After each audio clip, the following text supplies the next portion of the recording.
Welcome, everyone. My name is Rico Kiddingdongo. I'm the Acting Director for the Office of Planning and Community Development for the City of Seattle.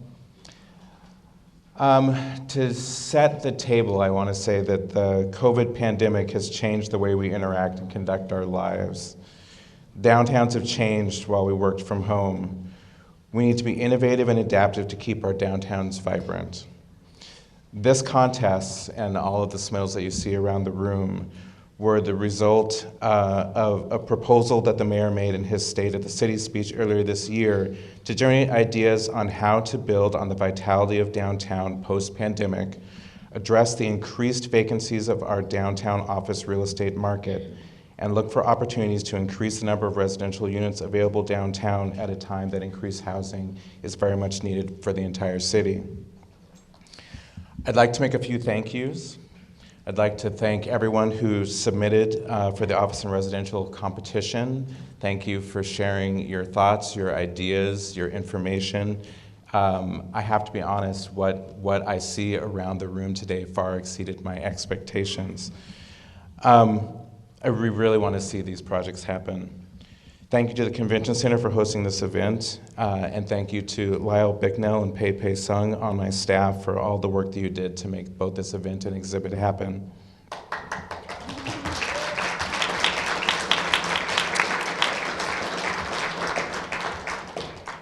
Cities around the country are exploring ways to promote office and residential conversions.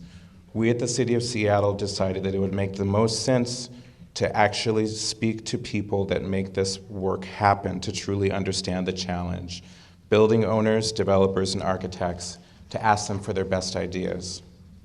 The next step, which starts tomorrow, is to translate these ideas into meaningful code and policy changes. Tonight, we will recognize our top 3 proposals, but first, I want to introduce Mayor Bruce Harrell. Mayor, thank you. Thank you for your vision and leadership as we look at ways to make our downtown more vibrant, more economically productive, and more of a destination neighborhood in a post-pandemic era. Thank you, sir. Thank you, Director Quirindongo. See, he's an architect. He's not used to just giving these speeches on a whim. Fun fact, I have the awesome speech. It's only take 2 minutes. I woke up this morning, I said, ChatGPT. Give me the greatest ideas on a speech to talk to people who are interested in converting offices to residential units. And it produced this. No, I'm just kidding. I'm just messing with you. Pretty excited about the ideas that have emanated from the community. We know that together that our downtown area will never be the same. It's not supposed to be the same. The world has changed around us. And community members and leaders and designers and architects and urban planners and all of you developers have come together and said, what can be? What is possible? We live in a world where we're told so often what we cannot do, what cannot be. A world of limitations. As children, we're taught, don't walk too fast, don't run too fast, watch around the corners. We learn sometimes from our limitations. What the city's trying to do under Director Quirindongo's leadership and other department leaders that we have here, we're trying to push the envelope on what we can do. What are the limits? So this process by which we will continue to engage with you will be to write the next chapter in Seattle on what we can do and what we should do. The fact is that we're not going back to the typical 9-to-5, tied in, tied out of workers. That's not sustainable. That's not consistent with our climate change strategies, our urban development goals. Right now we have some important things going on with the housing levy that I proposed to the council, with our comprehensive plan updates. We together, are redesigning the next chapter in our city. And for those that I've worked with closely, either when I was on the city council or as mayor, know that my style of leadership is not one to pound my chest or pound the table, is to try to lead by listening. And so I think that we've done a pretty good job of listening to the designs, and this is a competition. Sorry, there are winners and losers, sorry. No, I'm just kidding. There were no losers, Because someone's saying, hey, I didn't get the award. There's no losers because you can't lose when you're brainstorming.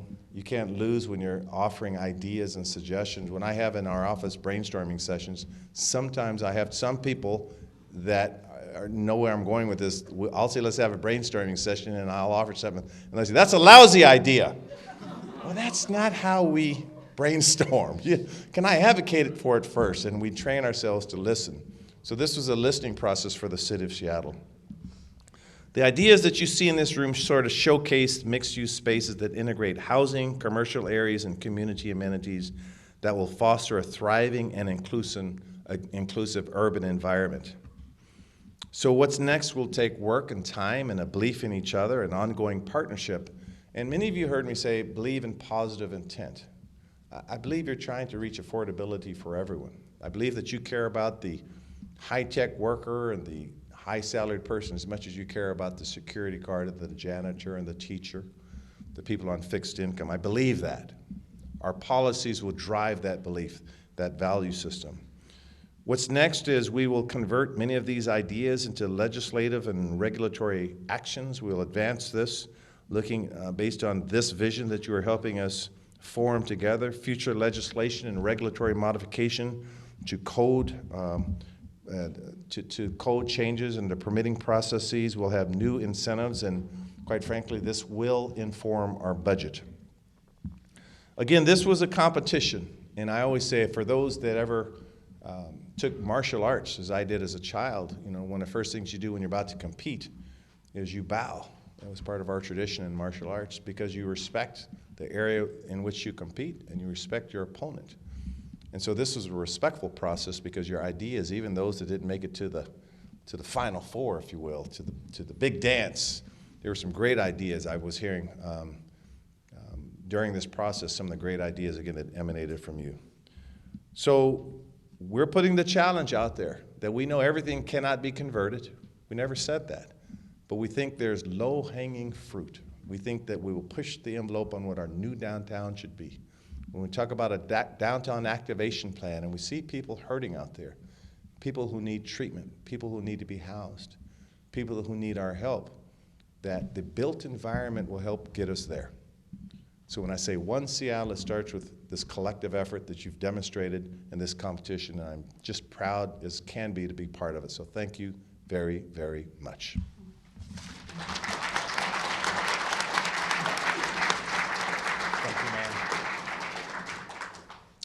Before we announce tonight's winning proposals, I want to introduce Jennifer Hills, Deputy Chief Operating Officer, King County's Executive Office, with important, exciting news about King County's campus master plan. Thank you, Rico. Well, thank you, Mayor Harrell and Rico, for including King County in this exciting event. As a downtown Denny Triangle resident, I'm really looking forward to watching the mayor's vision and your designs for office transformation take shape. I want to take a few minutes and talk about an initiative in King County that we're working on, very much in alignment with the mayor's vision to foster a thriving downtown, and that's our Civic Campus Planning Initiative. Today, King County's government is here in Seattle. It's our home base, and it spreads out across 8 blocks in the urban core. We have a couple of boards just over there, and you can see the buildings as they currently exist. And this historic area is nestled between the Central Business District, Pioneer Square, Chinatown International District, Yesler Terrace, and Soto. And that can remain the core of county government, but it can be so much more. We're thinking about a 24-hour neighborhood where residents and visitors are of all backgrounds and incomes have places to work and shop and go to restaurants and public spaces. A center that really enlivens the area around it and invites people to join in and exemplifies what a city and a metropolitan global area can really become. So as Rico said, you know, cities and counties are focused on equitable pandemic recovery and really revitalizing and restoring downtown areas and downtown cores.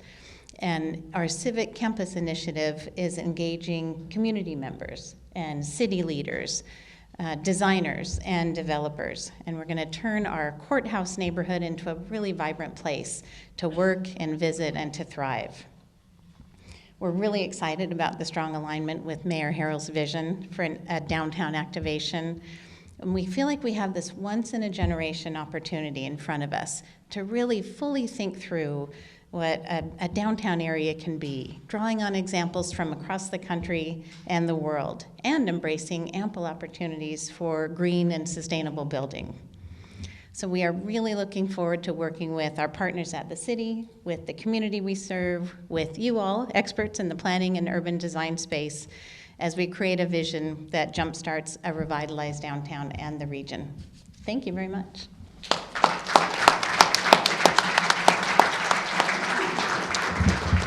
A quick recognition of our judges for the competition.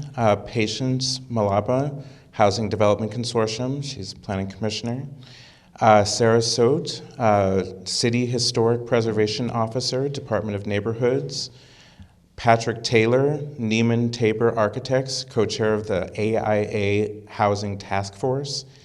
AP Hurd, Skipstone, she is with Downtown Seattle Association, board member. And Rick Moeller, chair of the UW Department of Architecture, Planning Commissioner. And Rick is with us now to share some of the judges' observations from the competition. Thank you, Rico. First, I have to say that I was delighted to participate in this process, and particularly happy to be able to download all of the files from the submission platform into my own personal files for personal use related to housing affordability. I also have to say, a brief plug for the University of Washington Department of Architecture. More than half of the individuals who submitted the projects on behalf of their firms were graduates of our program. Just saying. So the review panel brought a diversity of viewpoints to a thoughtful and in-depth discussion. We were first impressed by the number of entries and also impressed by their quality. The entries divided themselves into pre-war and post-war buildings. This was a term that Patrick, who's right here, coined during our deliberations. And we were interested in proposals that demonstrated the following qualities. One was feasibility from a spatial, technical, and financial perspective. Another one was that they employed strategies to use space and infrastructure efficiently and reduce costs. They leveraged the existing building to foster a quality of life for prospective residents. And they enhanced the quality of the public realm and the pedestrian experience. And this was especially true for the so-called post-war examples. It was really inspiring to see the buildings actually made better in terms of their relationship to the public realm and the city itself. So congratulations to the Mayor's Office and the Office of Planning and Community Development for a successful program that exceeded certainly my expectations, and I believe I speak for the entire review panel. The program not only sparked a conversation regarding the potential for office to housing conversion, but it also produced an impressive catalog of diverse projects that will both inform city policy moving forward and inspire more property owners, developers, and design teams to explore opportunities for the post-pandemic transformation of buildings and the revival of our downtown. So thanks, I'm delighted to be here. Thank you, Rick. All right, so the competition is recognizing the top 3 scoring submittals and is providing honorariums. The highest submitter receives a $10,000 honorarium, and then the next 2 down receive honorariums of $7,500 each. Moving forward, the city will be using all submittal proposals and key findings we've learned through the process to determine what type of legislation and regulatory modifications we might consider to support and effectively advance future conversion projects across the city. As I announce the names of your teams, please do come up and stand by your submittal when your team is called forward. So our 2 second place winners One is the Gensler Seattle office project team. Can I get a round of applause? Project team is Case Krell, Senior Associate at Gensler, Marissa Brown at Gensler, Jerome Tu, Senior Associate and Design Director at Gensler. Gensler proposed a building with a more modern footprint, focused on keeping the centralized elevator core and creating a variety of unit mixes with great natural light by completely changing the internal layout. The submission highlighted code changes that would make a stronger case for conversion. Our second place winner is the project team of Miller Hull Partnership and Stanley Real Estate. Miller Hull and Stanley Real Estate's proposal focused on adaptive reuse of historic buildings, Polson and Western buildings, in Pioneer Square, each structural bay converted into a residential unit, and the middle of the structure becoming a central shared courtyard. This allowed for airy and bright shared and individual spaces. And finally, our first place winner, the project team Hybrid Architecture LLC with Tom Gelsing, project architect Great Expectations LLC, and Diamond Parking, who's winning, well, let's get a round of applause.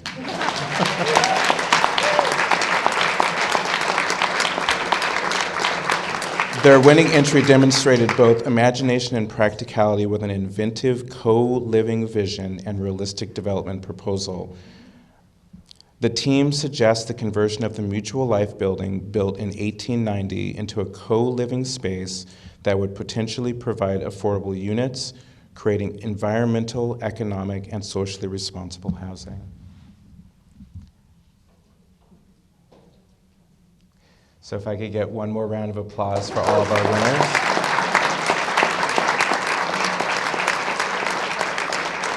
Congratulations to all of you. Thank you for your vision and all of your hard work. We really look forward to working with you as we look forward to potential legislation and regulatory changes to support these types of projects in our downtown. And Mayor Harrell, I open up to you to close. This is going to be the best closing you've ever heard. No, I'm just kidding. Thank you. Thank you for your leadership. Thank you for your creativity. I don't know, is it right brain or left brain where the creative juice is from? Who knows? Whatever brain you put it to work, whatever half that brain was. We're having fun doing this work because it's the right thing to do, but it's good work. I mean, morally good. We know that housing is going to be the crisis that we're dealing with, whether it's homeless community, working class folks, anyone that needs to be sheltered here, that it starts with this kind of creativity. And so I'm going to try to, after 5 o'clock, you're catching me. My morning starts really early, so I'm sort of I'm on overtime right now. My jokes are funnier earlier in the day. But I had to be here to celebrate this with you. Thank you, thank you, thank you, and we look forward to this ongoing partnership. I think Michael's all ready to start to clap. See, that's a good director right there. We look forward to this ongoing working relationship to create this magic together. Thank you very much.